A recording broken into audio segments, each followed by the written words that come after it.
Well, welcome to the Startup Espresso. I'm Hall T. Martin, the host of the show, where we talk about raising funding for your startup and the time it takes to have an espresso. I hope you enjoy this episode. Hello, this is Hall T. Martin with the Startup Funding Espresso, your daily shot of startup funding and investing. Metrics can help drive the valuation for your startup fundraise. Here's a list of key metrics to include: number of visitors to your website and their conversion to paying customers. The higher the conversion rate, the lower the cost of sales and the greater the valuation. Average revenue per customer. The higher the average revenue, the easier it will be to achieve scale. Monthly or annual recurring revenue. This is the key driver for calculating forward multiples of a valuation. Revenue run rate. If your revenue is still ramping up, consider taking the current monthly revenue and multiplying it by 12 to give you an annualized revenue run rate. This will make your annualized revenue look bigger than a look-back method.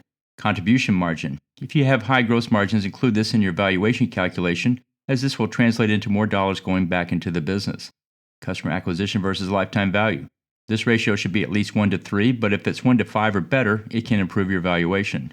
Churn rate. This is the rate at which customers stop using your product or service. The lower the rate, the better the valuation. Viral coefficient. This measures how fast your product moves from one customer to the next through referrals. A highly viral product will garner a much higher valuation. Thank you for joining us for the Startup Funding Espresso, where we help startups and investors connect for funding. Let's go start ups into today.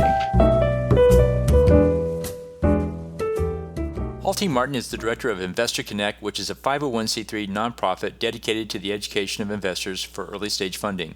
All opinions expressed by Hall and podcast guests are solely their own opinions and do not reflect the opinion of Investor Connect. This podcast is for informational purposes only and should not be relied upon as a basis for investment decisions.